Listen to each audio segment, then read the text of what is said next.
be a storm chaser.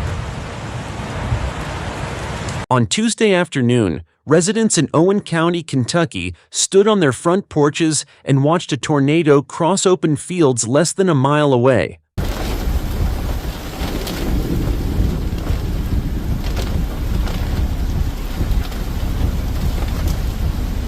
Debris visibly swirling, funnel clearly on the ground, moving.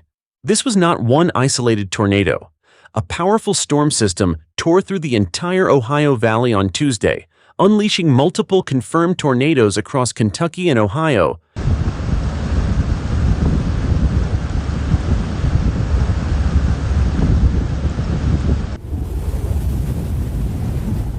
Oh my God. That's right there. That's circling right there. Yeah, that's circling badly.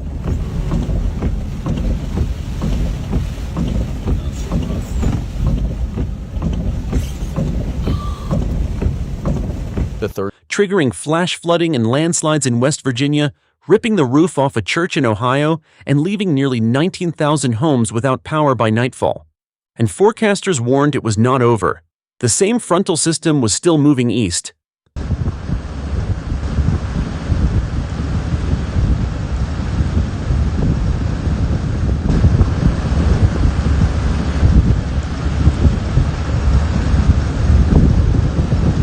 Subscribe and turn on notifications, because this storm system is still driving severe weather into the mid-Atlantic and Northeast as you watch this.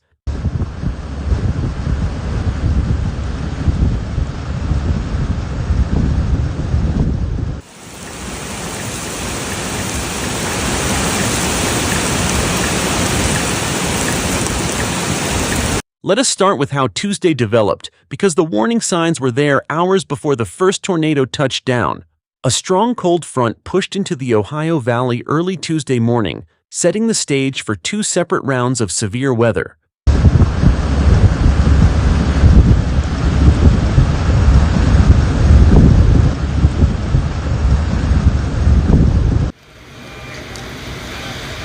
Oh, wow.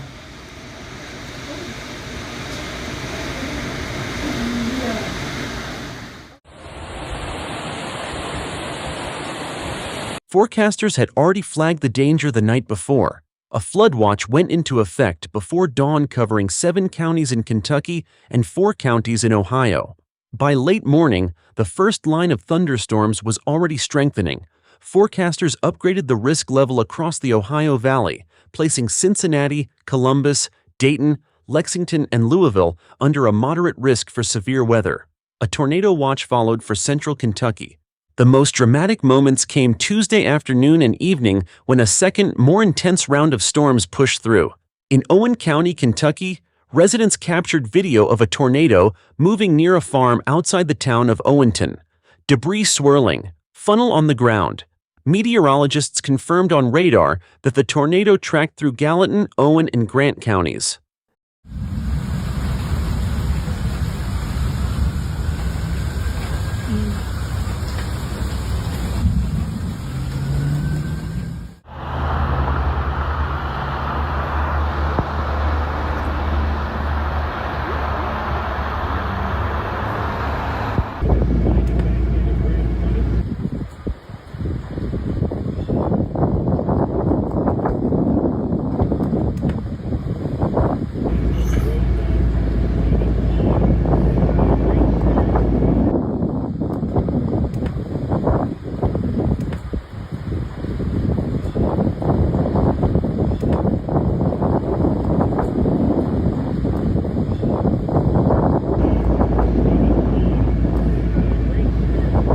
A second tornado was confirmed on the ground in Clermont County, Ohio.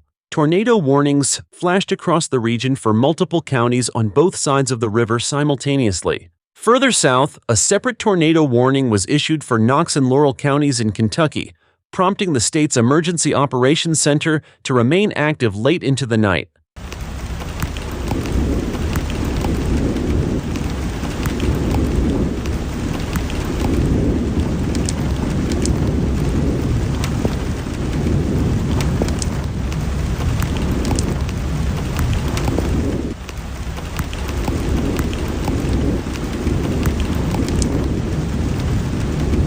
The damage reports came in fast. Downed trees, snapped power lines. Gallatin, Pendleton, and Carroll counties. Owenton Fire Chief Greg Estes reported that 3 barns and 1 home sustained serious damage in the area.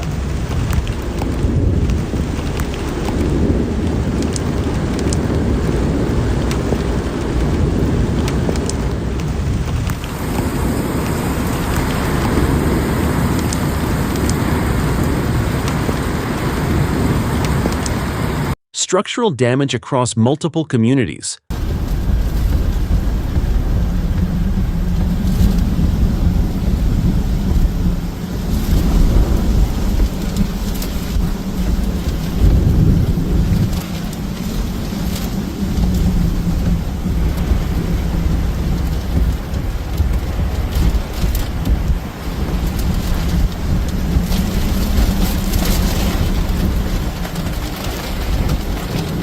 Fire departments in Somerset and surrounding areas spent hours clearing debris from the first round of storms before the second round arrived. Several Kentucky counties opened community storm shelters as the system approached. Power losses climbed steadily through the day. By late Tuesday afternoon, close to 15,000 customers across Kentucky were without electricity. Properties. In their post, the business's management noted that they were fortunate their own property was spared and expressed their support for the affected families, neighbors, and the community. That's like a solid tornado. This is where it started, like right in the middle. Wow.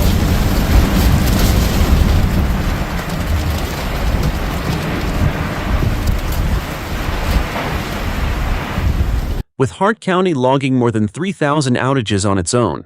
As additional storm cells moved through the evening, that number climbed to nearly 19,000 Kentucky customers without power by nightfall. Ohio saw its own destruction.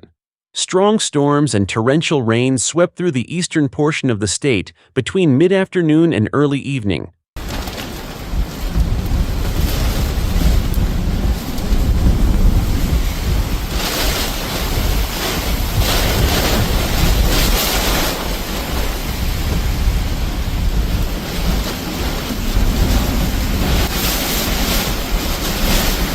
In the city of Newark, a storm tore the roof completely off a church.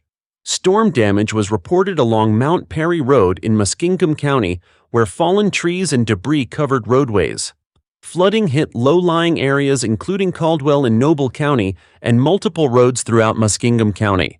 Thousands of Ohio customers lost power for much of the day, but the most serious situation was developing further east. In West Virginia, the same sprawling storm system triggered flash flooding and landslides severe enough that the governor declared a state of emergency covering all 55 counties in the state. All 55. Emergency crews carried out dozens of water rescues overnight in the hardest-hit counties, including Lewis, Pleasants, and Upshur.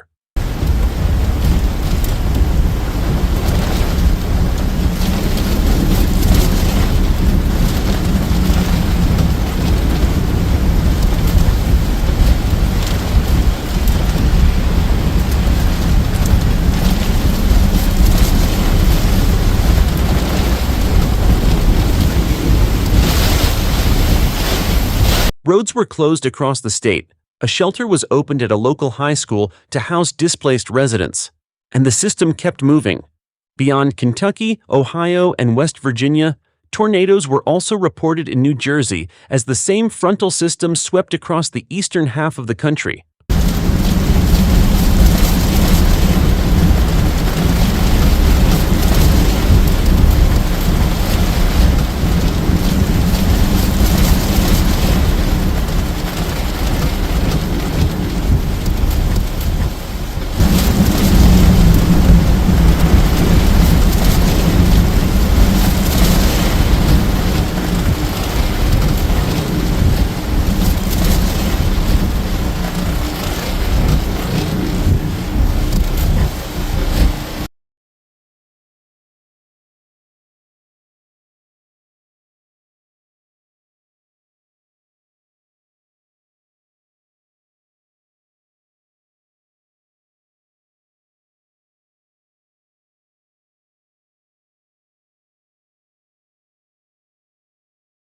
Forecasters warned that the front would continue driving thunderstorms into the mid-Atlantic and Northeast through Wednesday, meaning millions of residents downstream remained under active watches and warnings as the storm continued its eastward march.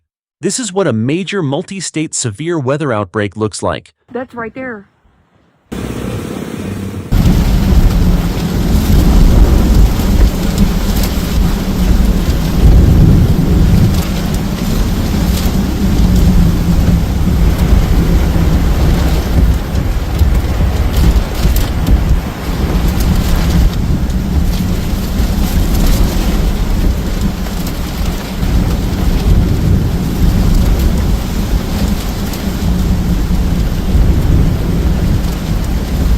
Not one tornado in one location.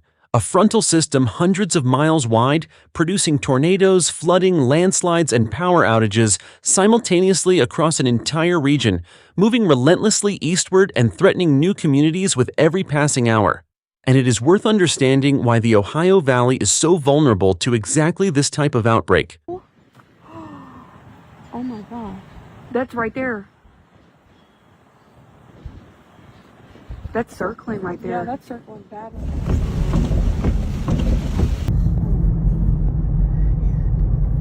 What it did to the fence.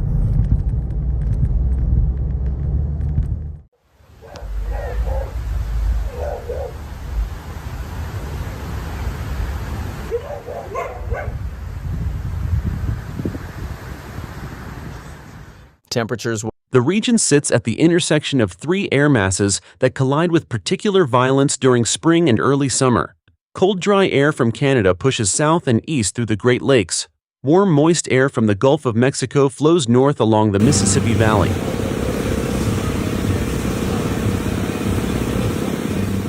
Damage was also reported from Zanesville and Perry County. The storms caused thousands of power outages across the state. At the peak of the outages, more than 30,000 people were without power. And according to data from poweroutage.us, more than 16,000 people were still without power as of Wednesday morning. And dry air from the high plains of the west moves eastward at altitude. When a strong cold front forces those air masses together over Kentucky, Ohio, and West Virginia, the atmospheric instability that results can produce supercell thunderstorms capable of everything that happened on Tuesday simultaneously in the same afternoon. The Ohio Valley does not have the tornado frequency of Tornado Alley in Oklahoma and Kansas, but when outbreaks occur here, they hit some of the most densely populated rural communities in the country. Farms, small towns, county roads lined with houses that were never built with storm shelters. The kind of communities where people stand on their front porches to watch the weather because they have done it their whole lives and never seen a tornado come close enough to matter. On Tuesday, it came close enough.